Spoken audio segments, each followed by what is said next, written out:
Hey guys, tonight we're slipping back in time, 66 million years, to a world that was alive with thunderous footsteps and jungle heat.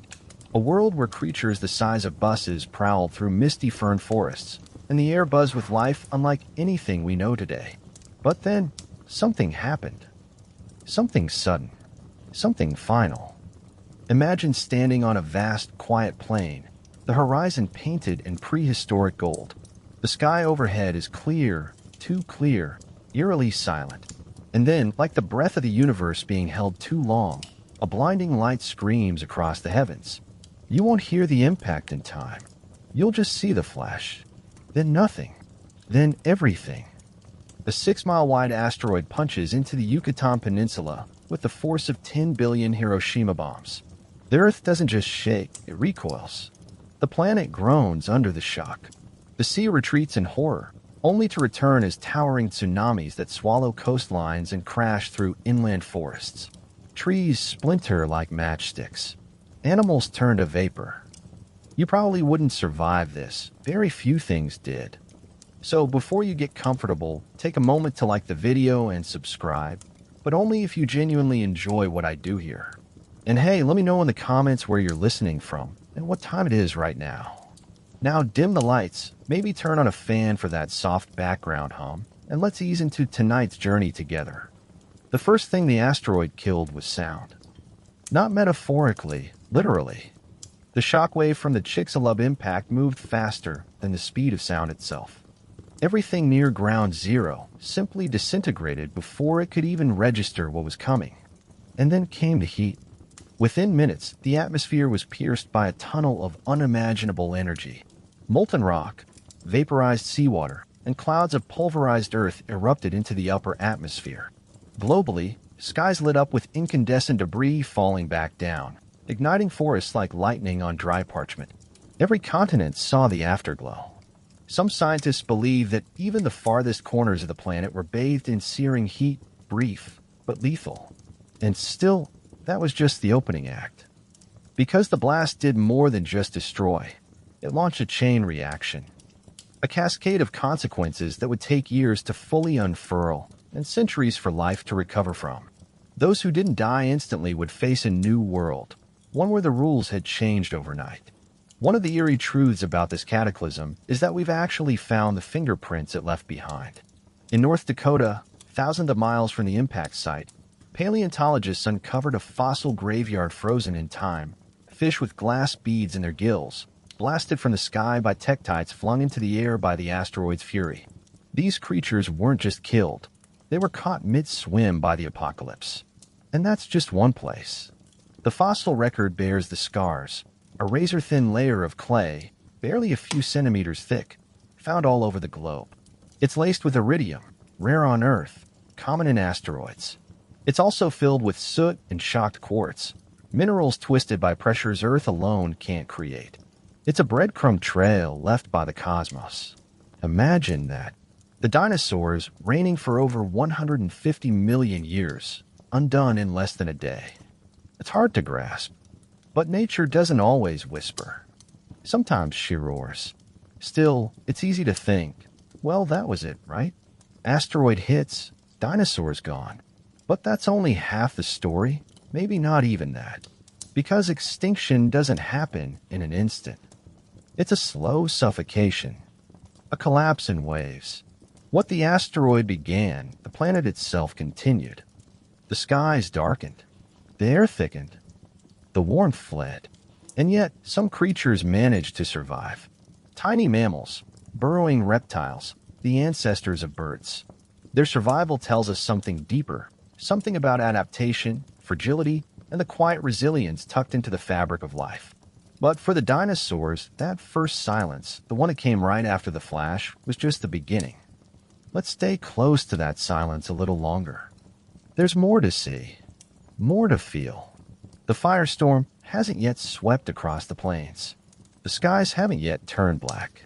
But they will. The asteroid wasn't a killer, it was a conductor.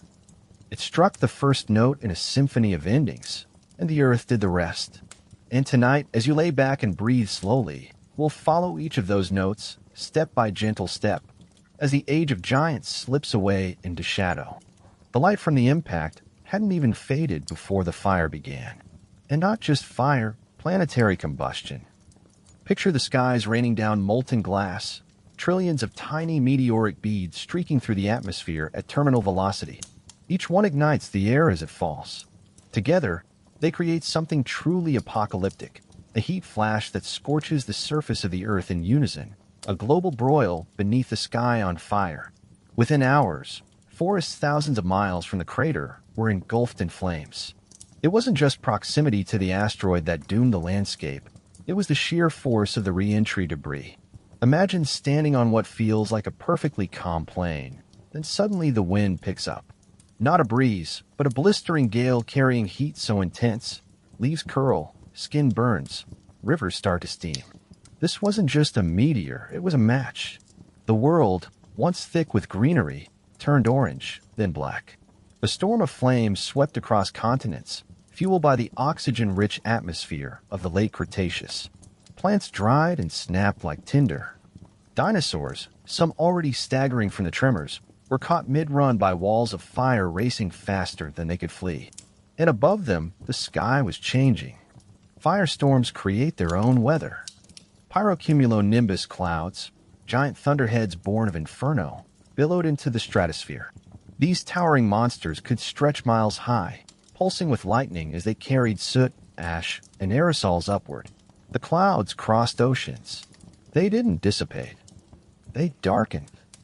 Beneath those clouds, oxygen levels began to drop. Smoke inhalation, toxic particulates, and a sky choked with carbon made breathing harder for every lunged creature, especially the large ones.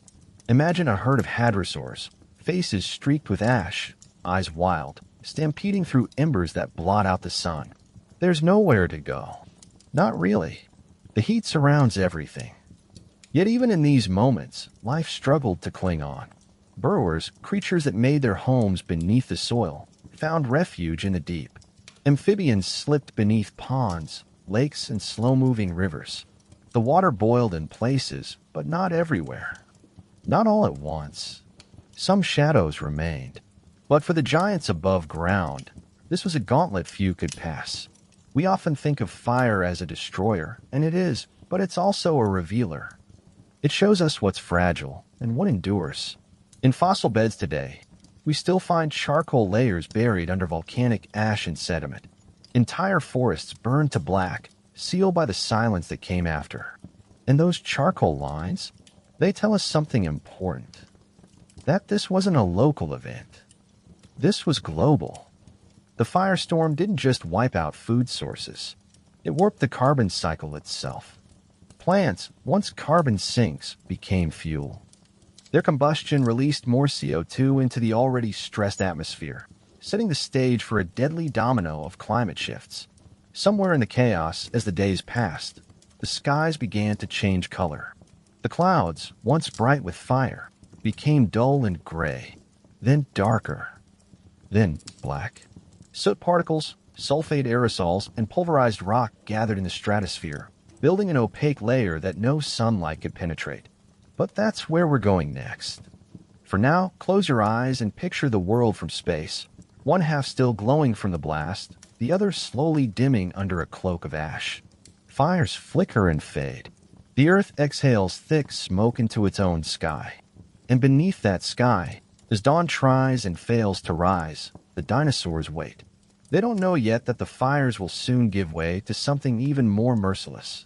The heat will vanish, and in its place comes the cold. The fires had raged, but now the silence returned, heavier than before. The sky, once alive with orange fury, had turned to a dull, unmoving slate. Like a blanket soaked in ash, it hung over the earth. No sun pierced through. No moonlight. Just a long, choking dusk that stretched across weeks, then months, then years. You've probably never truly seen a black sky during the day. Not dark. Black. That's what followed the asteroid. When the debris from the impact mixed with the ash and aerosols from the firestorms, they formed an atmospheric shroud so thick, it wrapped the globe in shadow. Sunlight, once the heartbeat of the planet, slowed to a whisper. Plants wilted. Photosynthesis faltered. And with that, the food web started to unravel, not with drama, but with quiet, creeping absence. Imagine standing in a clearing in what used to be a lush, humid jungle. The leaves are coated in dust. The trees no longer sway. The air is cold, unnaturally cold. A stillness settles that feels ancient, like the world is holding its breath. And above you, no stars, just darkness in every direction. This was the beginning of what scientists call a volcanic winter. Not because volcanoes started it, though we'll get to those, but because the same effect took hold. The blanket of aerosols in the stratosphere bounced sunlight away. Global temperatures plunged by up to 15 degrees Celsius or 27 degrees Fahrenheit in some areas. It didn't take long. Within months of the impact, the Earth's climate collapsed. What had once been a planet of warm forests and shallow tropical seas became a frigid, dim expanse of suffering. For the dinosaurs, cold wasn't familiar. The late Cretaceous was a greenhouse world, rich, wet, and warm. Cold was not part of their survival script. Suddenly, entire ecosystems were out of sync. Plants bloomed late or not at all. Insect populations dropped. Herbivores went hungry. And their predators followed. And it wasn't just cold, it was dry. You'd think less sunlight would mean more water, but in truth, rainfall patterns were shattered. With no heat from the sun, the evaporation cycle slowed. Clouds dispersed. Deserts expanded. Rivers shrank. Drought, like an invisible hand, began to press down on the land. The mighty sauropods, with their massive bodies and endless need for food, were some of the first to vanish. They simply couldn't find enough calories to survive. Not when the ferns stopped sprouting. Not when the trees stopped fruiting. And what about the oceans? The sunlight didn't reach them either. Phytoplankton, the tiny drifting plants at the very bottom of the food chain, depended entirely on sunlight. When they disappeared, everything above them suffered. Fish populations crashed. Marine reptiles began to vanish. The seas, like the land, were falling silent. The extinction wasn't a single blow. It was a symphony of starvation. And yet, in some places, life still pulsed. There were burrows deep in the earth where warmth lingered. Caves where fungi grew on decay. Tiny mammals curled together in nests, sleeping through the bitter cold in hibernation-like states. Insects burrowed into bark. Amphibians lay dormant in mud. But above ground, the giants walked in vain. Their shadows no longer stretched beneath the sun. Their roars echoed against a sky that never answered. And through it all, the darkness remained. It wasn't just an absence of light. It was a pressure.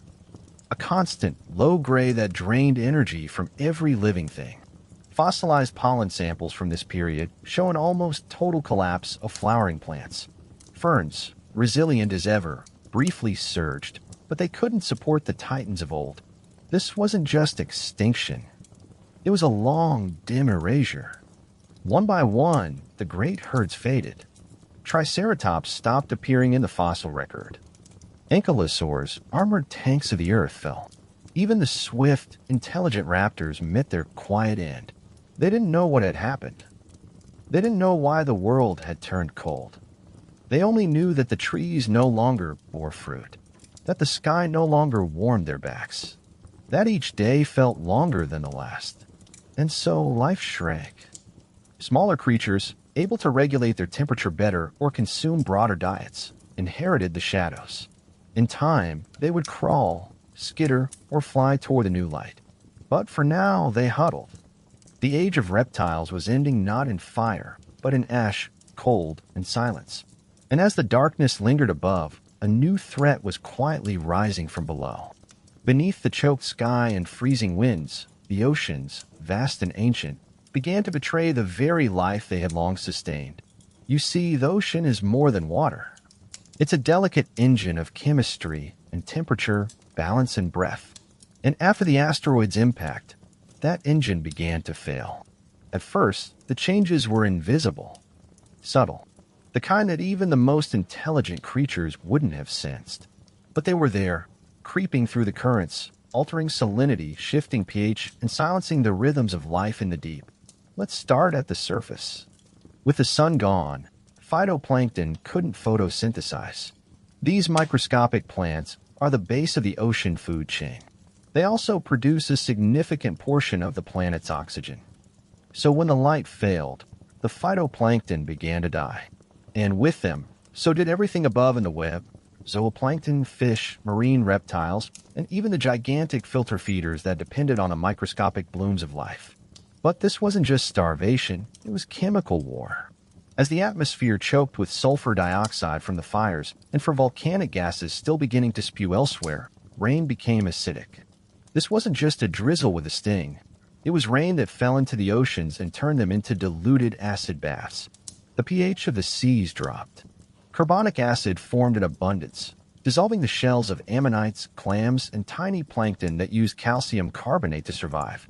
Reefs began to die, bleaching and crumbling into pale underwater ruins. Species that had thrived for hundreds of millions of years, gone within a geological blink. Imagine swimming through those dying waters. Once vibrant coral gardens, now gray and crumbling. Schools of fish scattered. The eerie quiet of extinction settling in between the waves. Above, the sky is still black. Below, the water turns from blue to a dull, lifeless green. And yet the oceans didn't just suffer from acid, they suffered from stillness. The collapse of temperature gradients and wind patterns meant that ocean currents began to falter. These currents are vital. They carry oxygen to the deep. Without them, the ocean's bottom layers became anoxic, devoid of oxygen. Entire zones of water turned into ghost regions, unable to support life. The seabed became a graveyard. And in this death, gases began to build. Hydrogen sulfide, poisonous to nearly every form of life, started to seep out from anoxic zones. In some places, it bubbled up to the surface. In others, it entered the atmosphere, further suffocating the land above. It's a cruel irony. The same oceans that once cradled the first breaths of life were now exhaling death into a world already starving. And through this aquatic unraveling, some of the sea's oldest residents vanished. The mosasaurs, apex predators of the marine world, disappeared. The plesiosaurs followed. Giant turtles, ancient coelacanth, and fish that had survived previous extinction events now struggled in poisoned, lightless depths. The fossil record shows a catastrophic crash in marine biodiversity. Entire families of organisms disappear in the layers laid down after the impact. Some of the final ammonites fossilized seem almost desperate, smaller, malformed, erratic in shell pattern, as if evolution itself was panicking. But evolution can only move so fast. The extinction moved faster. And still, deep below, some life persisted. Vent communities, creatures adapted to the darkness around hydrothermal vents, may have survived almost unaffected. These ecosystems, completely independent of sunlight, use sulfur-based chemistry to live. Strange, alien things, tube worms, blind shrimp, microbial mats, thrived in silence while the world above drowned in its own sky. It's humbling, isn't it?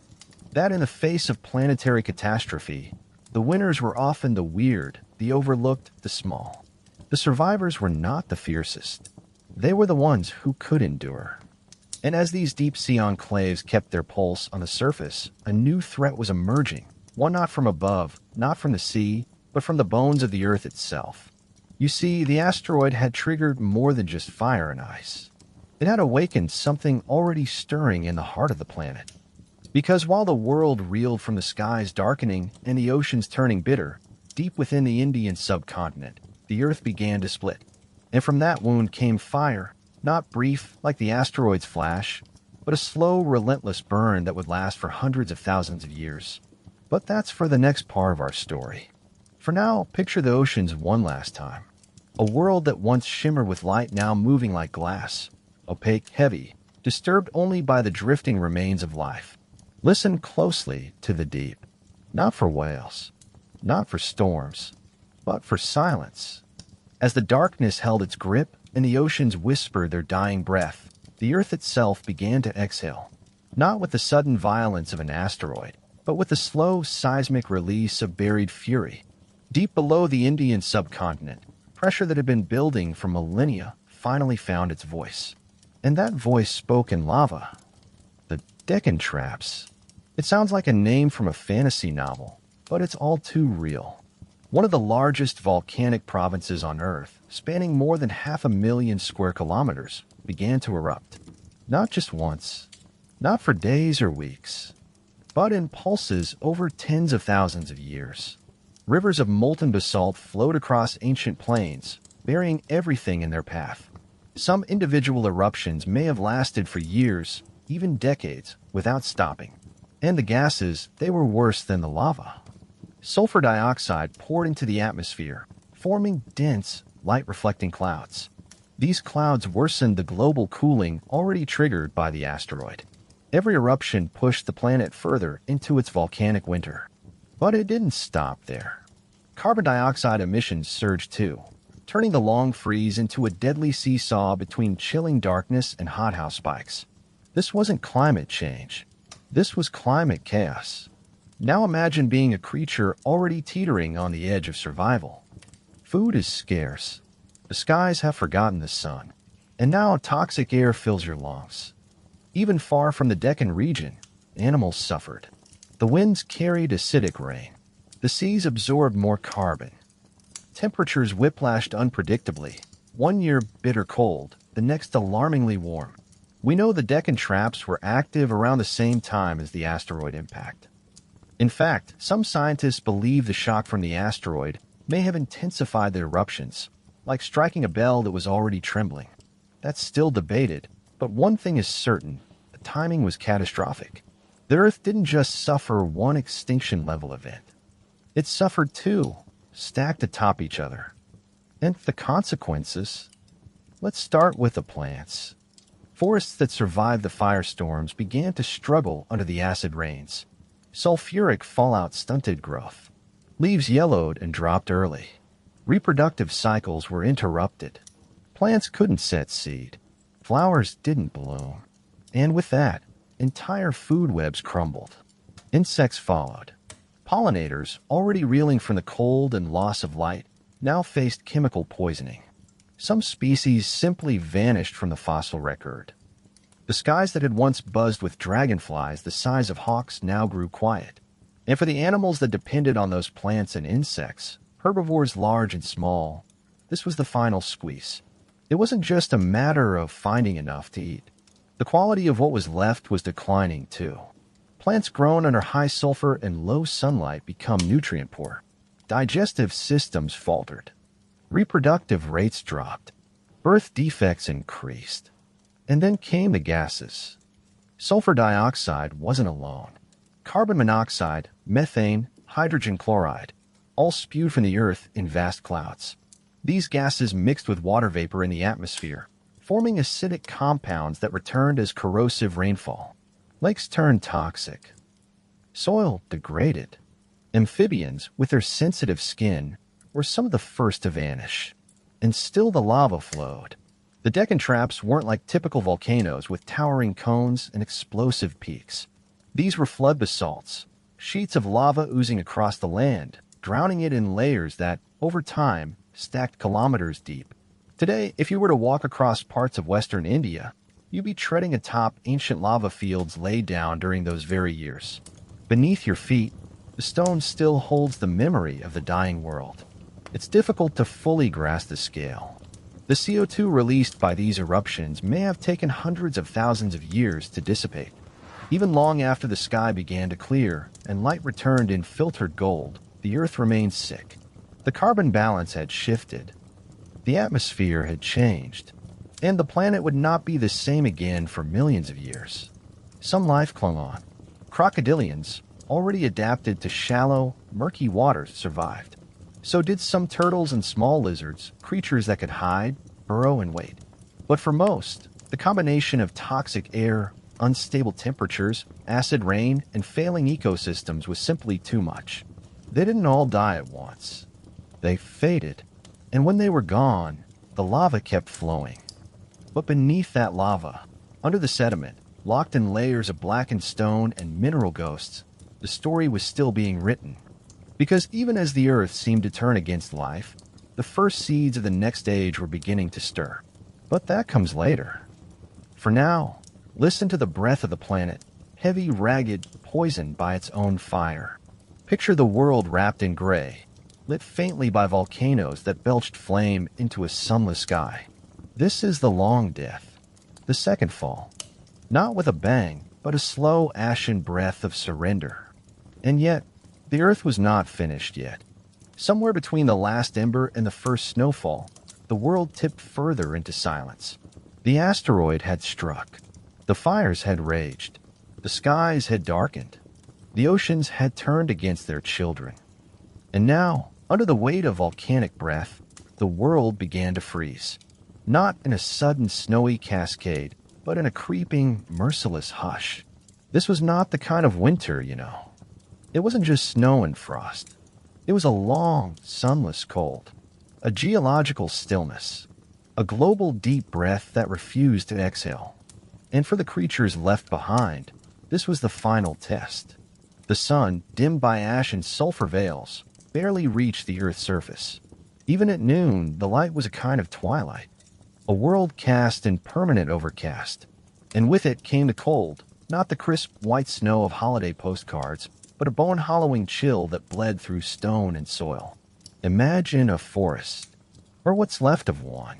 The trees are brittle skeletons, their branches stripped of leaves, bark scorched or peeling from acid rain. The ground is dry and cracked, dusted not with snow, but with volcanic ash. Between the trunks, shadows move, once proud animals, now gaunt, slow, silent, each footfall uncertain. For dinosaurs, especially the large-bodied ones, this was catastrophic.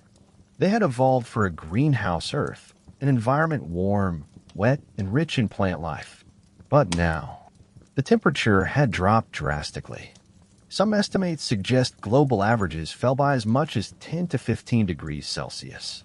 In regions closer to the poles, that was enough to bring frost and snow.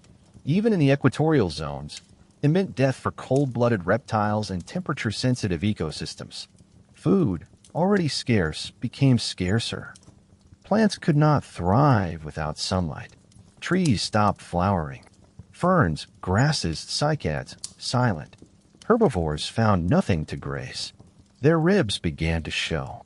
Their herd shrank, then scattered, then vanished.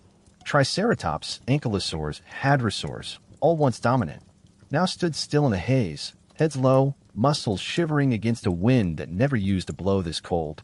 And predators followed them. Tyrannosaurs, so feared in the lush days of the Cretaceous, now wandered starving landscapes, their eyes sharp but empty. If they found anything at all, some decaying carcass, some leftover nest, they fed. But there was no honor in it. Just survival, shrinking day by shrinking day. Even the ground began to betray them. Permafrost crept into regions where it had never existed before. Soil hardened, froze, lost its ability to support roots.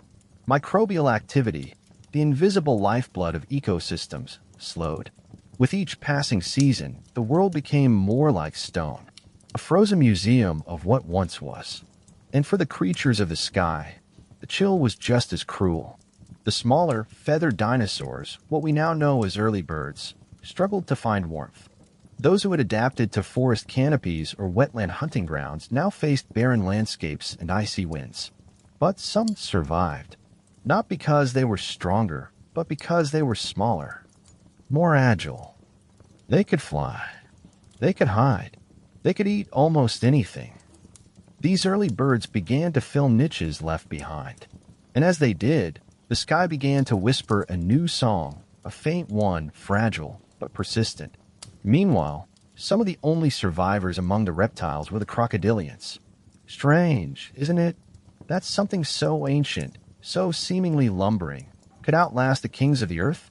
But crocodiles had advantages, slow metabolisms, the ability to go without food for long stretches, and a semi-aquatic lifestyle that shielded them from some of the worst surface conditions. But the dinosaurs, they were not so lucky. Even the eggs, the fragile beginning of every generation, fell victim to the cold. Many dinosaur species relied on ambient heat, sun-warmed nests, decomposing vegetation, to incubate their young. But in a post-impact world, there was no such warmth. Clutches failed. Hatchlings perished. Life stopped not with violence, but with absence. It's sobering to imagine.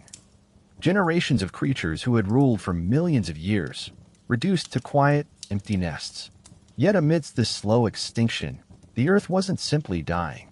It was transitioning. The volcanic winter, though devastating, wouldn't last forever.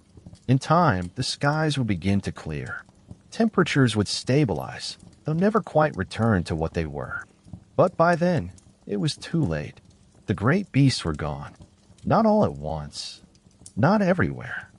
But slowly, undeniably. A million silent goodbyes whispered across 1,000 dead forests. And with them went an age. An era. A story told in bones and shadows. But even in this darkness, something else was stirring. In the cracks of the frost-bitten soil. Beneath the ash. In the tunnels and the trees. Something that would carry forward the memory of the dinosaurs. Sometimes with feathers, sometimes with fur. But for now, we remain in the cold. The silence. The stillness. Because before life returned, the Earth still had one more terror to unleash. And then, from the cracked, trembling skin of the planet, the Earth opened its throat and screamed. If the asteroid had been a hammer blow to the surface, and the volcanic winter a suffocating blanket, what came next was more like a long, agonizing howl rising from the deep. The great basalt floods of the Deccan Traps had only just begun. You see, those first waves of lava? They were just the early pulses. The Earth had more to give, more fire, more gas, more devastation. Over the course of hundreds of thousands of years, the eruptions intensified. These weren't the dramatic explosions we usually imagine. No mountain peaks erupting in fiery plumes. This was something older, stranger, slower. A wound that wouldn't close.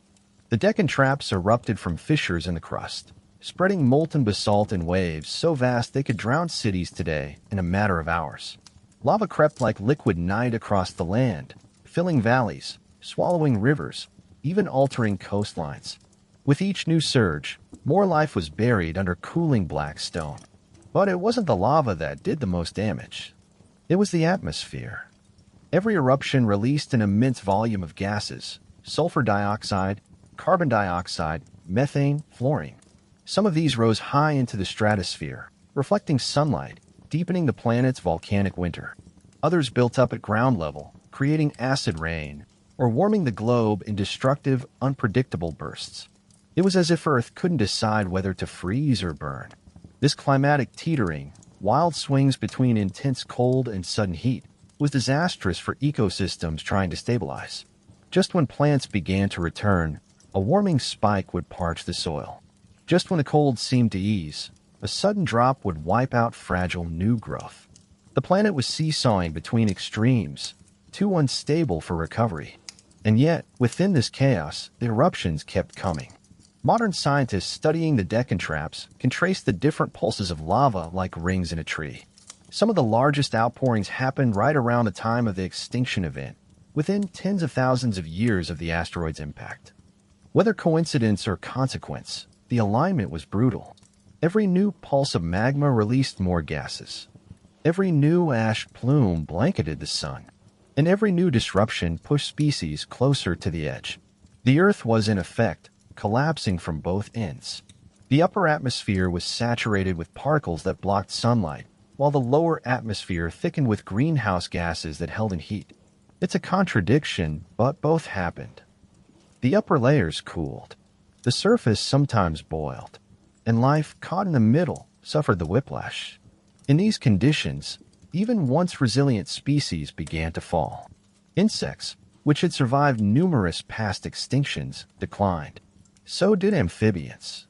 Crocodilians began to retreat further into their aquatic fortresses. Even early mammals, small and hidden, were challenged.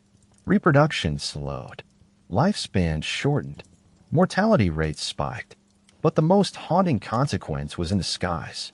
The early birds, the only dinosaurs destined to survive, began to thin out. Many of the first bird species went extinct during this era. The ones that made it likely did so by accident. The right beak, the right behavior, the right diet. Seed-eaters fared better than insectivores. Ground dwellers outlasted treetop nesters. Evolution was rolling dice in the dark. And still the basalt flowed. In some places, the layers of lava reached 2 kilometers thick.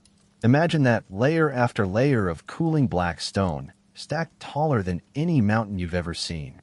These flows weren't just surface scars. They were time-made solid. Each one a chapter of catastrophe. Over time, these eruptions reshaped the face of the planet. They altered ocean currents by changing coastlines. They created new plateaus, buried ancient riverbeds, smothered habitats that would never return. The very geography of Earth was being rewritten. And beneath it all, fossilized in place, lay the dead. Entire forests sealed beneath lava. Dinosaur footprints captured mid-stride. Petrified logs, insects caught in amber, skeletons frozen in ash beds like Pompeii's long-lost cousins. But nothing lasts forever, not even catastrophe. Eventually, the Deccan Traps slowed. The lava hardened. The skies began, tentatively, to clear. But the damage had been done. Between the asteroid's impact, the firestorms, the blackout, the acid rain, the freezing cold, and the long rain of volcanic gas, Earth had endured one of its worst mass extinctions in history. When the smoke lifted, more than 75% of all species on Earth were gone. Gone from the land. Gone from the sea. Gone from the skies. And yet, not everything had vanished. Some creatures endured. Some even thrived. In the quiet that followed the lava, life was already beginning to reshape itself. Not boldly, not quickly, but steadily, like a whisper rebuilding a song. But before we explore that resilience, we must first understand what Earth looked like in those first trembling moments after the lava finally cooled. Because what comes next isn't just about death. It's about what refuses to die. The Earth was quiet now, but not calm. The lava had stopped flowing. The clouds had begun to thin.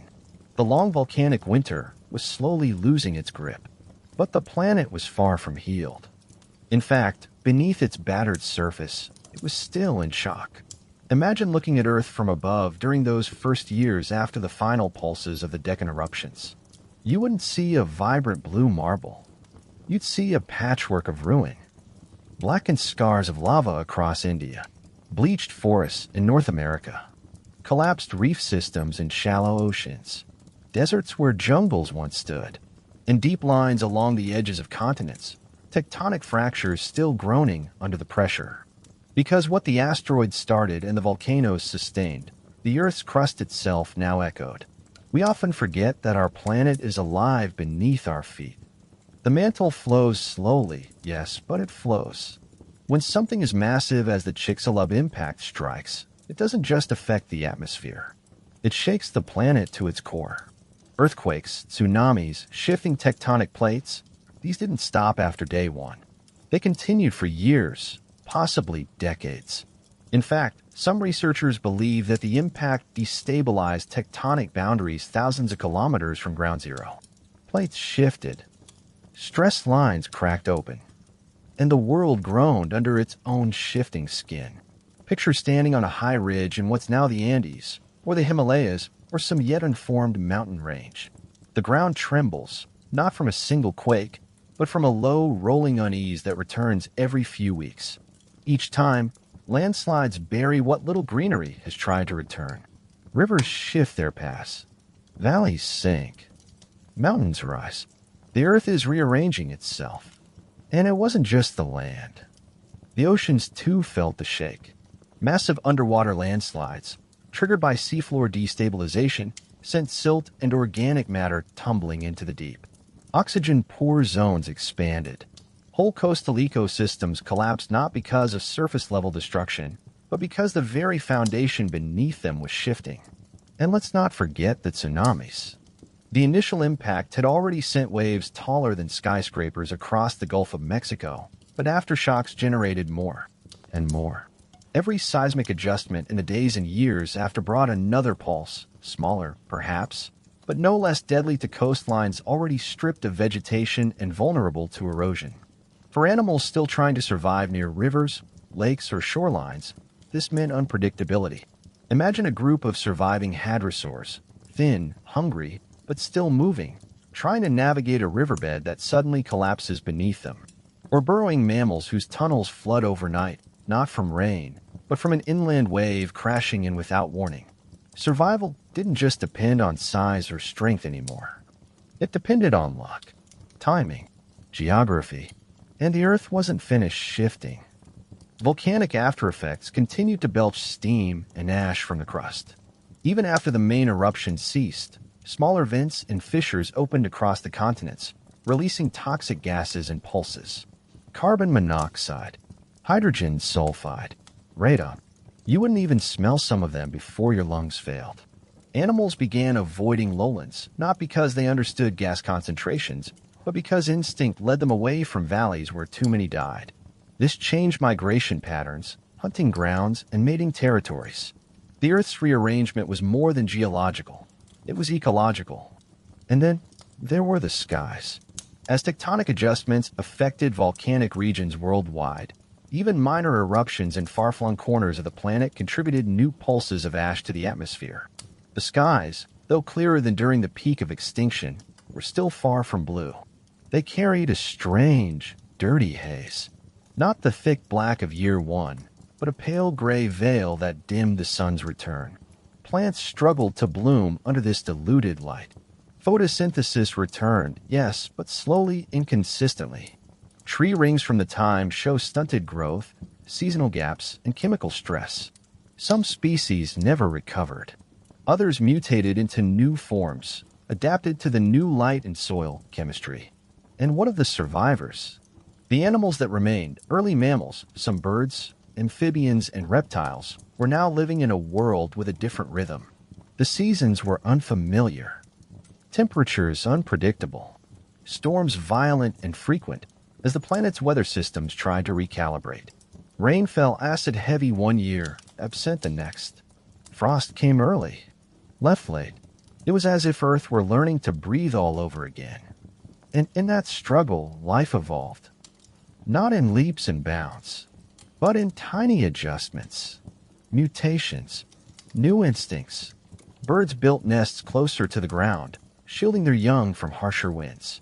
Mammals developed more complex burrows to stay warm. Some species began to diversify rapidly, taking advantage of ecological niches left behind by the dinosaurs. But all that was still in its infancy. Right now, the Earth remained wounded. The shockwaves of extinction didn't end when the last dinosaur fell. They echoed in the rock, in the water, in the sky. And in that echo, you can almost hear the heartbeat of the future. But to reach it, we first have to descend into the quietest part of the story, the part where hunger becomes silence and silence becomes extinction. And so the silence deepened. Not the kind of silence you find in a peaceful forest or beneath the stars. This was a different kind. The silence of absence, of loss, of voices never returning. By now, most of the dinosaurs were gone. The giants, the thunder lizards, the armored tanks, and the soaring pterosaurs vanished. Not in one sweeping moment, but through countless smaller deaths stretched across years and continents. A slow unraveling. And that unraveling was nearly complete. The fossil record around this time becomes eerily thin. In layer after layer of sediment, we see the story play out. Fewer bones, fewer footprints, fewer signs of life. Species diversity collapses. Ecosystems simplify. In some areas, there's almost nothing at all. This is what extinction really looks like. Not a dramatic final scene, but a fading photograph. A smudge where there once was color. What remained were fragments. Small mammals, no larger than rats. Burrows. Scavengers. Survivors. Tiny birds, clinging to the edges of forests that had barely recovered. Amphibians nestled in damp crevices, holding onto the remnants of vanished rivers. Insects, reduced in diversity but still industrious, still moving through the decaying leaf litter like sparks waiting to catch flame again. But for the most part, the land was quiet. No herds, no predators stalking in tall grass, no trumpeting cries or stomping migrations. Even the air felt different, thinner, still settling. And yet, the Earth wasn't done cleansing. In these years, long after the asteroid had struck and the lava had cooled, the consequences continued to ripple outward. One of the most insidious forces still at work was the collapse of the food web. You see, extinction isn't just about killing creatures.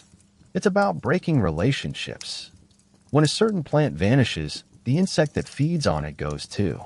When the insect disappears, so does the small lizard that eats it. When that lizard is gone, the predator that relied on it grows desperate. Desperation leads to starvation. Starvation leads to extinction. One by one, links in the chain snap. And as each link breaks, the world gets quieter. Imagine standing in what used to be a Cretaceous floodplain, lush, vibrant, buzzing with life. Now it's dry, silent. The wind lifts dust over the cracked remains of what was once a watering hole. A single bird flits by, silent, wary, scanning the land with instinct sharpened by loss. This was the aftermath. We call it a mass extinction, but it's also a bottleneck. A narrow passage through which only a few can pass. What gets through is forever changed. Genetics shifted in this crucible. Survivors passed on not strength or dominance, but adaptability, cunning, resourcefulness, the ability to eat anything, to hide, to wait. The age of reptiles was over. The world they had ruled no longer existed. But evolution doesn't mourn. It adapts. Some of the most ancient survivors of this collapse were the coelacanth, deep-sea fish thought to have gone extinct until one was found alive in 1938. Others included the tuatara, a reptile so unchanged by time that it still bears the same skull structure as its Mesozoic ancestors. And then, of course, there were the mammals. Small, nocturnal, with sharp senses and warm blood, they had always lived in the dinosaur's shadow. Now, for the first time in over 150 million years, there was space. Space to grow, to climb, to evolve. But that would take time. For now, they were scavengers and seed-eaters, nesting in roots and cracks, moving under moonlight, huddled in tunnels while the wind blew, cold across the surface, listening for dangers that no longer came.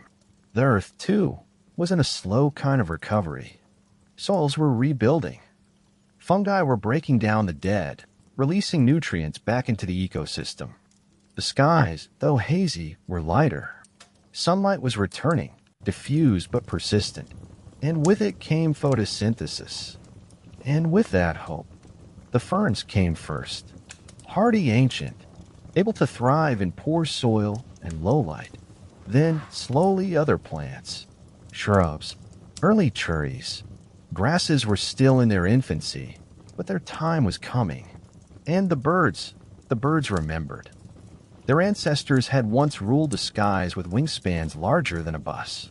Now they were small, feathered ghosts fluttering through the ruins.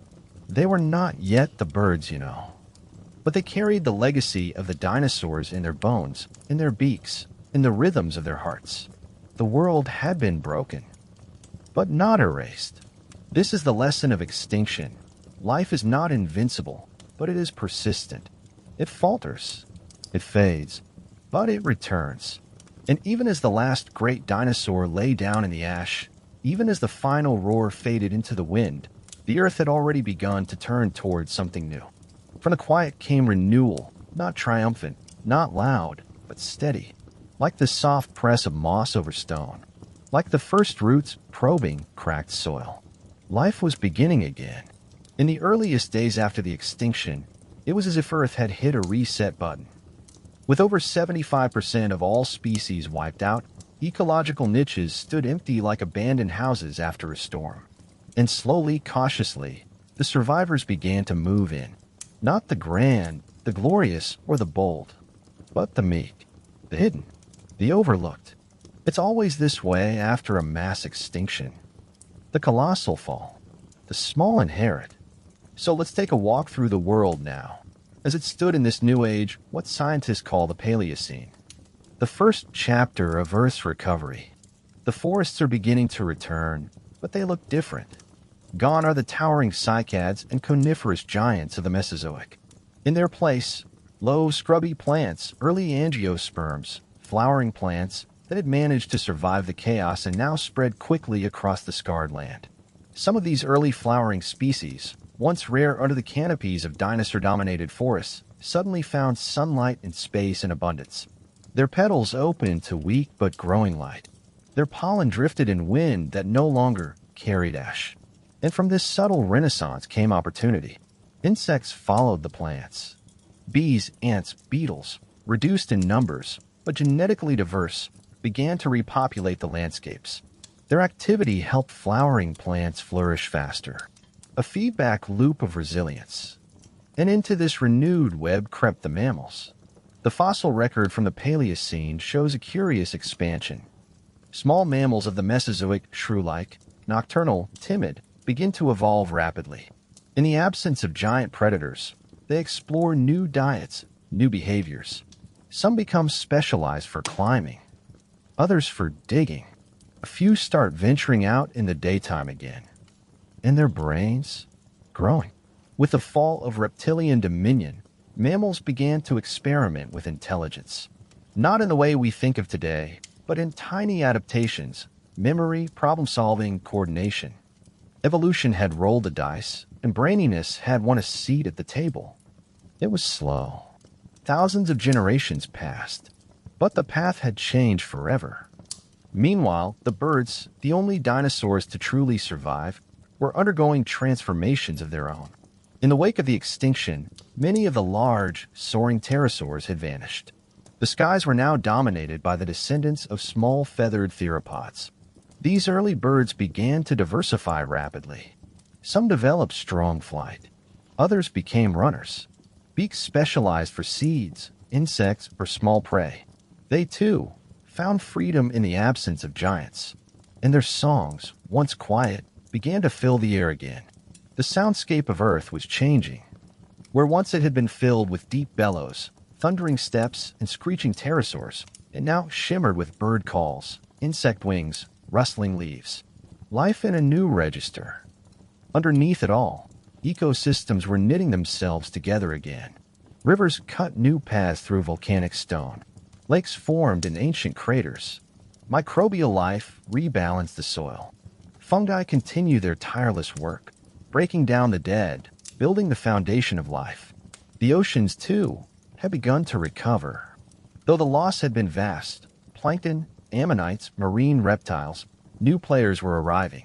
Tiny plankton species, adapted to post-extinction conditions, multiplied. Coral reefs, decimated by acidification, slowly rebuilt, species by species, generation by generation. Fish diversified. Early whales began their long journey toward the sea. And with each year, the climate stabilized. The air grew clear. Rain fell in more regular patterns. Temperatures warmed, but not to catastrophic levels. For the first time in millions of years, the Earth began to find a rhythm again. But this was not the same planet it had been. The age of reptiles had ended. The Mesozoic world, with its swamps, its dragon lords, its thunderous herds, was gone. In its place rose something softer, more adaptable. In a strange way, more vulnerable, yet more promising. Because now, the path was open for mammals to rise, for intelligence to grow, for emotions, play, memory, and eventually language. But even now, in this young green dawn of the Paleocene, the Earth still carried scars. You could still walk through landscapes covered in fossilized ash. You could still find bones half buried in lava rock. Still stumble upon craters whose shapes had softened, but whose stories had not. The past whispered through every forest, every stream, every bird call. Because recovery is not forgetting. It's remembering, and continuing anyway. And as new species began to explore the possibilities of this changed world, they carried within them the memories, genetic, behavioral, instinctual, of what had come before. A world lost, a new one beginning. Now that the dust had settled and the forests begun to regrow, something remarkable unfolded, something so subtle you could blink and miss it, yet so powerful it would shape the course of life forever. The Earth began to dream again. Dreams, in the evolutionary sense, are the quiet experiments nature runs after catastrophe. And now, with dinosaurs gone and ecosystems wiped clean, life started trying new things, odd things. Evolution, as if set free from old rules, began to branch in wild directions. Take the mammals, for instance. In the Mesozoic, they were mostly relegated to the shadows. Small, insect-eating creatures that lived under logs or in the dark. But now they were stepping into the open. The absence of giant reptiles left gaps in the food web, and mammals began to explore them. Some grew larger, slowly, rodent-like creatures evolving into rabbit-sized grazers. Others took to the trees, developing grasping limbs and better depth perception. Early primates, tiny, nocturnal, and tree-dwelling, made their first tentative appearances. This was the Great Expansion. Not in a sudden burst, but in steady exploration. Species began to differentiate rapidly. This process, adaptive radiation, meant that one surviving mammal species could give rise to dozens, each evolving to exploit a different environment. One might feed on insects and tree bark. Another might dig for roots underground. Another might develop stronger teeth to crush seeds. And all of them were survivors, descendants of those tiny, shivering mammals that outlasted the worst winter Earth had ever known. Meanwhile, on the ground, the landscapes were changing too. With the return of flowering plants came changes in color, scent, and form. Early Paleocene flora included dense thickets of shrubs, broadleaf trees, and climbing vines. Fruits and seeds became more abundant, giving mammals and birds the new energy-rich food source. And in turn, the animals helped spread those seeds farther and faster. It was a partnership of opportunity. Life working with life to rebuild the earth. And then there were the birds. They too were diversifying.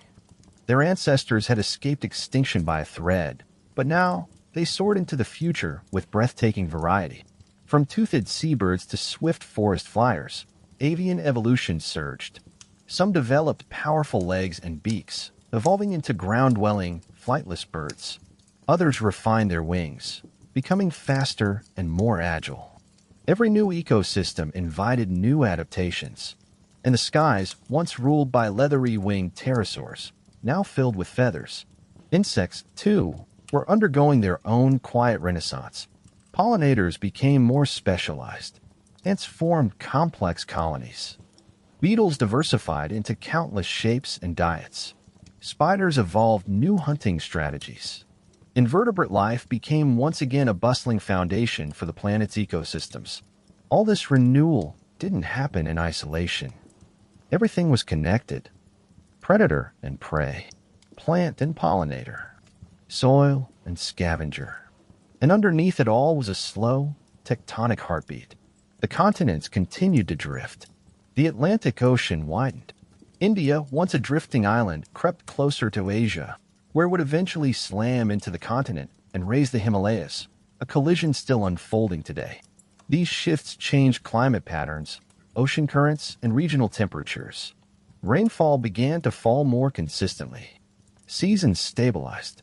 Weather, while still harsh in places, no longer oscillated wildly between fire and frost. And this newfound stability allowed complexity to return. For the first time since the impact, life wasn't merely surviving.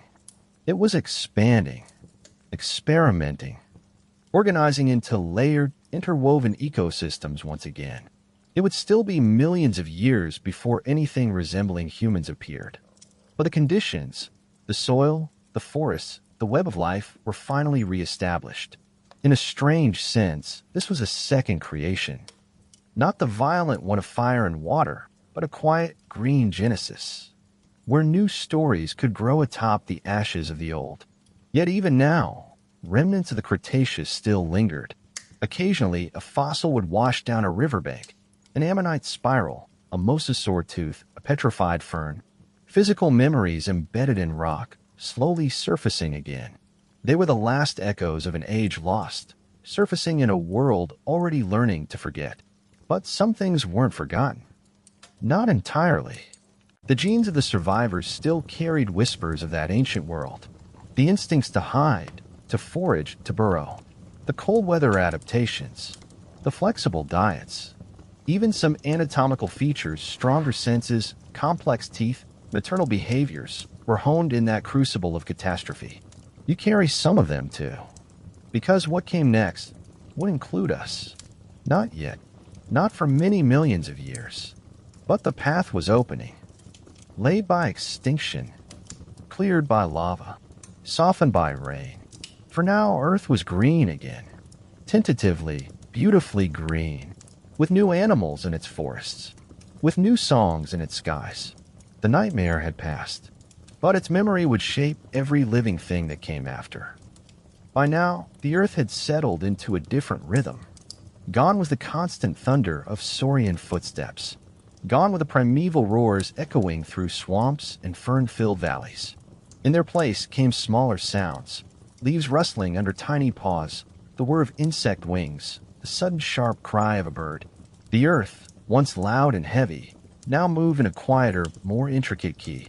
And within this new rhythm, something unexpected was unfolding. The ecosystems were becoming more efficient, not grander, but tighter. With less megafauna to dominate the landscape, energy cycles became shorter and more interconnected. Food chains shrank in length, but grew in complexity. A single plant might feed a beetle, which fed a shrew, which in turn fed a small carnivorous mammal, and all of it happening within a few square meters. This efficiency brought balance, and balance made room for intelligence.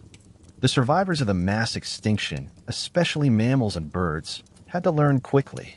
Food was harder to find. Seasons were less forgiving. Predators were fewer, but sharper. Every day demanded more from the mind than it had in the Mesozoic, where size and strength often prevailed. The Earth had become a thinking planet. Not in the sense of one grand intellect, but in a million little ways. Nests became more elaborate. Hunting strategies evolved. Social bonds deepened. Vocalizations grew more complex. Early birds and mammals began laying the groundwork for behaviors we now associate with emotion, planning, even primitive culture. Imagine a small rodent-like creature teaching its young where to find food, or a bird passing down a particular call generation to generation. These were the first flickers of memory being passed not just through genes, but through behavior. And yet, even in this new age of subtlety, the Earth still held reminders of what had come before. Some of the lava flows of the Deccan Traps were still warm beneath the surface. Occasionally, steam vents whispered through the soil. In certain regions, heavy rains revealed fossil layers, bones of creatures no one alive would recognize. The skull of a horned dinosaur here, the imprint of a giant fern there. It was like walking through a house where the previous tenants had never quite left. And then, there were the oceans. Marine ecosystems had been devastated just as thoroughly as those on land. Giant marine reptiles like mosasaurs, plesiosaurs, and ichthyosaurs were long gone. Ammonites, once as common as leaves in the sea, had vanished. Coral reefs had collapsed. But as the Paleocene rolled on, the oceans began to whisper new songs. Tiny plankton returned first, multiplying in the sunlit layers of water, feeding microscopic zooplankton, which fed small fish. These fish gave rise to larger fish, which attracted new predators. One of the most intriguing developments was the rise of early cetaceans, mammals who would eventually become whales. It would be a long journey yet, but the oceans had made room for new giants. Elsewhere, early seabirds evolved into specialized divers, gliders, and fishers. Some even nested on rocky islands, laying eggs where pterosaurs once might have stood watch. The sea, like the land, was rebuilding. And still, tectonic plates moved beneath everything, slowly shaping the continents into forms we might begin to recognize. South America was still an island. Australia had begun drifting away from Antarctica. India was closing in on Asia. These movements reshaped coastlines and climate zones, forcing organisms to adapt or move or vanish. Climate played a crucial role in these evolutionary nudges. By the late Paleocene, Earth had entered a warm period. Not the catastrophic heat of mass extinction, but a steady greenhouse climate. Rainforests expanded into higher latitudes. Warm seas extended further north and south. This created vast stretches of lush habitat, ideal for evolution's next experiments. This warmth also gave mammals a chance to grow. not just in number, but in size. From rabbit-sized ancestors came dog-sized omnivores. From burrowers came tree-dwellers. From simple grazers came more complex herbivores, sporting increasingly specialized teeth and digestive systems. Predators returned too, though smaller, more agile. Not yet the cats and wolves of today, but distant prototypes. The arms race between prey and predator had resumed, this time without dinosaurs. And among the most quietly remarkable developments was the hand. Not just a paw, but a limb with dexterity, grasping power, and feedback. Some early primates developed opposable thumbs. Their brains began to allocate more space to vision, touch, coordination. In the canopy shadows, a new kind of animal was learning to manipulate its environment. They weren't our ancestors, not directly, but they were walking this same path. Because what had been shattered by impact and fire was now growing back, stronger in some ways, more fragile in others.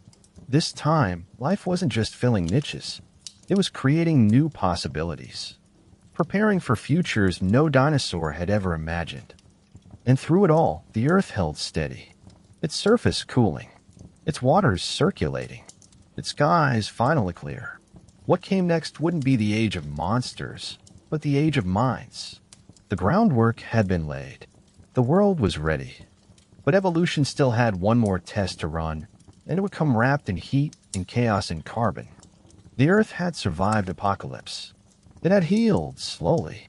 And in that healing, life had returned in force, smaller, more intricate, more inventive. But as we moved deeper into the Paleocene and toward its fiery sibling, the Eocene, something began to stir once again in the climate. A whisper of instability, this time not from beyond the stars, nor from fire beneath the crust, but from deep within the carbon cycle itself. You see, while the mass extinction had passed, the planet was not yet done with dramatic change. Around 56 million years ago, a new event shook the evolutionary tree, less deadly, but equally transformative, the Paleocene thermal maximum. This time, there was no asteroid, no roaring lava plains. Instead, it was carbon, silent, invisible, and insidious that changed everything. In a geologic blink, the Earth's temperature spiked. Global averages rose by 5 to 8 degrees Celsius. The oceans warmed. The poles thawed. And once again, the biosphere reeled. But this time, instead of collapse, there was explosion, of evolution, of movement, of novelty. Let's explore this moment. Picture the Earth as it warms rapidly, not over millions of years, but just tens of thousands, a lightning flash in geologic terms. Methane, one of the most powerful greenhouse gases, may have been released from deep-sea clathrates, ice-like compounds beneath the ocean floor. As the oceans warmed, these cages of methane gas began to break apart, releasing vast quantities into the atmosphere. Carbon dioxide from volcanoes may have contributed too. Or wildfires, reignited as forests thickened across the continents. Whatever the trigger, the effect was clear. Planetary fever. Rainforests surged toward the poles. Palms grew in what are now Arctic regions. Swamps spread across Europe and North America.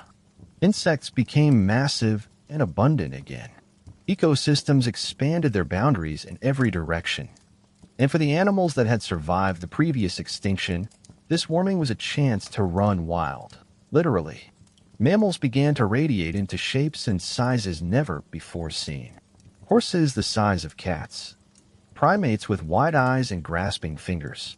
Carnivores that were still only half-formed wolves and cats and bears, each trying to find their evolutionary niche. What had been a relatively simple post-extinction biosphere was now fracturing into complexity. And it wasn't just size and shape that evolved. It was behavior. In this new, warmer, wetter world, food was abundant. Forests were thick. The canopy became a maze of branches and light, an ecosystem unto itself. Arboreal creatures flourished, especially primates. Vision sharpened. Social bonds grew. Communication expanded. Mothers carried their young longer. Memory became more valuable. And that hand, the grasping, feeling hand, became a tool of curiosity. We often mark the story of our kind beginning with fire or tools or art. But really, it begins here in the green depths of Eocene forests, with small primates learning how to move through a world that required precision, awareness, and adaptability. Meanwhile, the oceans surged with life as well. Warm waters encouraged plankton booms. Coral reefs regrew, this time populated by new species of fish and invertebrates. Early whales, descendants of land-dwelling hoofed mammals, began to explore the sea. At first, they waded. Then they swam. Then they dove deep, evolving into streamlined hunters. The very idea of a land mammal returning to the ocean was radical, but evolution cares little for tradition. In a few short millions of years, these proto-whales would dominate the marine world with grace and power. And through it all, the world kept warming. Tropical rainforests now stretched across much of the globe. Reptiles returned to prominence in some places, not as rulers, but as participants. Giant snakes, agile lizards, turtles in freshwater rivers that spanned whole regions. It was a strange world, familiar, but not quite. A world before humans, but after dinosaurs. A world reshaped not by fire from space, but by chemistry. Carbon shifting the balance. But here's the remarkable thing. Unlike the catastrophic event that ended the Cretaceous, this warming didn't trigger a mass extinction. Life adapted. Fast. It bent, but didn't break. Mammals migrated northward with the forests. Amphibians and insects spread into new ranges. Birds developed more diverse calls, colors, and beak shapes. Life flowed around the warmth like water, finding a new path. And yet, beneath the lush greenery and biological boom, something else was happening. As carbon levels rose, so did ocean acidity. Some marine organisms, especially those with calcium-based shells, began to struggle. Deep-sea life felt the pressure first. Ecosystems, once balanced, became volatile. Not every lineage would make it. The seeds of the future, both wonder and warning, were being sown. Eventually, the thermal maximum ended. Carbon levels dropped. Temperatures eased. The poles began to cool again. But the world that emerged was different from the one before. More mammals, more birds, more complexity, more possibility. The Eocene would go on to birth early elephants, bats, rhinos, and primates that bore an ever-increasing resemblance to humans. This was the Earth not just recovering from extinction, but evolving through transformation. The worst had passed, but Earth had more to tell us, more layers to unfold. For now, though, in this warm green world humming with renewal, we rest. The night is thick with insect song, the trees sway with new life, and the silence of extinction has been replaced by the murmur of evolution's next great chapter. By now, the Earth had passed through darkness and fire into the warmth of rebirth. The Paleocene had restored the canvas. The Eocene had painted it in vivid greens and golds. But as the planet edged ever closer to its modern shape, another shift began, slower this time, but just as profound. It was the long exhale of deep time, the slow cooling. From this point forward, the world would begin its gentle descent toward the ice ages, tectonic plates still drifting like sleepwalkers beneath our feet, pushing continents together, lifting new mountain ranges into the sky, and carving the outlines of the world we now recognize. The age of mammals was no longer a suggestion. It was real, and the world was reshaped around them. Let's take a quiet walk through this changing Earth. The lush rainforests of the Eocene, once stretching into Arctic latitudes, began to pull back. Climates grew more seasonal. Dry periods lengthened. Forests fragmented into patches. In the gaps, new landscapes emerged, open woodlands, and eventually the grasslands. Grasses were an unassuming evolutionary marvel. Unlike towering trees or brilliant flowers, they crept low across the land, but their structure, tough, fibrous, fast-growing, changed everything. They fed grazers, which fed predators, which shaped entire food chains.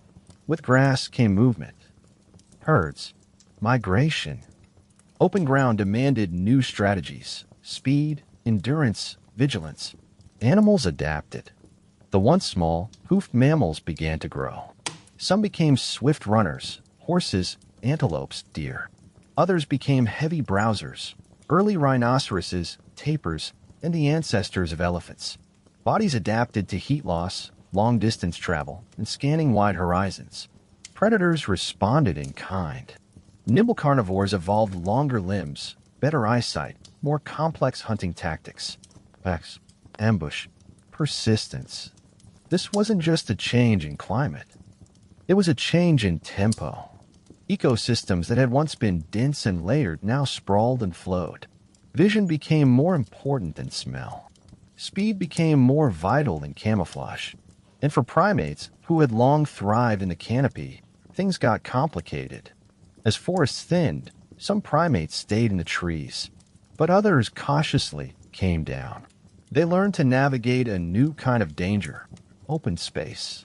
They had to walk farther between food sources, carry infants while traveling, use tools to dig, crack, forage. Their hands, those same hands honed in Paleocene forests, now adapted for new purposes. And somewhere in this quiet migration, the path toward humanity began to take shape. But we're not there yet. For now, the Earth is still humming with unfamiliar voices. Imagine standing on an early Miocene plain, around 20 million years ago. The air is warm, but drier than before. Herds of tiny horses graze in the morning mist. Giant birds, too large to fly, stalk the grass like terrestrial shadows. In the distance, a saber-toothed predator watches from the tall reeds. Above, the sky is full of songbirds. Insects buzz through the air. The rivers are thick with crocodiles and turtles, echoing back to more ancient days. And beneath the surface, always, Earth is still shifting. India, having slammed into Asia millions of years earlier, continues to drive upward the Himalayas. This growing mountain chain begins to alter atmospheric patterns, drawing moisture away from some regions, drying others. The world's winds change. Rainforests retreat even further. In South America, isolated for millions of years, evolution has taken its own strange path. Terror birds, enormous sloths, and marsupials with saber teeth. Africa begins to drift closer to Eurasia, setting the stage for one of the most critical migrations in Earth's history. Because when those land bridges form, when continents connect again, species exchange begins. And with it, competition. Some animals will thrive, others will vanish forever. These moments of reconnection are small extinction events in themselves, reshuffling the deck, resetting the rules. And in all of this motion, the seeds of intelligence are growing deeper. Primates are no longer limited to forests. Some are moving through savannas. Their posture shifts. Their social behavior becomes more complex. Communication deepens, not just calls, but gestures. Problem solving. Cooperation. Eyes widen. Faces become more expressive. Memory strengthens. The first apes appear. Not us, not yet, but something closer. Something watching the horizon. Holding a stone. Remembering the path to water. As the Miocene rolls on, these apes diversify. Some climb higher into the forests. Others become more ground-bound. Natural selection runs its experiments again. Most paths will lead to extinction. But one path, one fragile thread, will continue. It is in this deep time, this era of shifting ground, changing skies, and quiet mammalian ambition, that our distant ancestors begin to form. All of this, remember, stems from a single impact. A rock from space. A world-ending firestorm. The extinction that destroyed the dinosaurs didn't end life. It changed its direction. Without it, there would be no whales in the oceans, no wolves in the forests, no hummingbirds sipping nectar. No you, lying in bed, listening to the story of a planet reborn. The silence that followed the death of the dinosaurs was not the end. It was the overture. So here we are, 66 million years since the asteroid struck, and the echoes of that single event still ripple through every living thing. The Earth, once ruled by titans, is now shaped by the subtle. It's no longer the stomping ground of thunder lizards, but a patchwork of ecosystems balanced on memory, instinct, and chance. But before we close this chapter, let's return once more to the very idea of extinction. Because what killed the dinosaurs wasn't just a rock. Yes, the asteroid was the trigger. A sudden, violent punctuation mark at the end of the Mesozoic sentence. But it was the world around him, the volcanoes, the climate, the food web collapses, the long-term ecological shifts that actually made death linger. That made extinction total. That ensured even the sky was emptied of wings and the jungle stripped of song. Extinction, like birth, is rarely simple. It's not one thing. It's a system unraveling. A domino effect with no chance to reset. And while the dinosaurs fell first, they weren't alone. In total, over 3/4 of all species vanished during that time. It was a narrowing, a contraction, a sobering pause in the long breath of life. But here's what makes Earth different. It didn't stay quiet. From that silence, it dreamed again. And that dream, built slowly, carefully, from the ruins of giants, gave rise to something else entirely. Let's look around, now, at the world that remains. The birds in your neighborhood, the sparrow on the fence, the hawk on the wire, the heron by the lake, each one a whisper of the dinosaurs that once ruled. Their hollow bones, their sharp vision, their nesting instincts, all inherited, all evolved. That tree in your yard, its leaves rustling in the wind? Its ancestors may have watched sauropods pass by, may have dropped seeds into soil trampled by horned giants. That tree is a witness. And you are here because life refused to give up. Because mammals clung to survival through an endless winter. Because they adapted. Because they passed down not just DNA, but memory, skill, innovation. The rise of primates, the growth of social bonds, the early flickers of consciousness. These were the seedlings planted in the ashes of extinction. We humans are not separate from that story. We are that story. We are what happened after the end of the world. And the Earth kept moving. Continents continued to shift. Ice would come and go. New species would rise and fall. And we, clever and curious, would one day look up at the stars and wonder what it was that once fell from the sky. We would find the crater. We would find the iridium. We would listen to the rocks, and they would tell us of a time when the skies burned and the oceans boiled, and how, against all odds, life continued. We are the children of catastrophe, and the inheritors of resilience. So, next time you hear a bird sing, or hold a fossil in your hand, or see the stars well overhead on a clear night, remember, this world is not just the product of creation. It is the triumph over destruction. A triumph told in feathers and ferns, in fur and fingers, in footsteps and firelight. A triumph that began all those millions of years ago, when the dinosaurs died, and the Earth began to dream again. And now the story softens. The sky outside your window has likely dimmed. The night presses gently at the glass. And somewhere, perhaps very far away, perhaps just beneath your own skin, those ancient memories rest quietly. The world, in all its deep and dangerous history, still turns. And you, a child of that story, have made it safely here. Let your thoughts slow like the cooling earth after fire. Let your breath mimic the long, steady rhythm of shifting continents and the patient growth of forests returning to wounded soil. We are never far from extinction, but we are even closer to resilience. The same patterns that rebuilt the earth after its darkest hour now live in the quiet cycles of your own body, in your heartbeat, in your sleep. You're not just listening to history tonight. You are part of it. So rest now. Let the winds that once carved mountains be no more than a whisper outside your window. Let the rain that once fed reborn forests fall softly in your mind.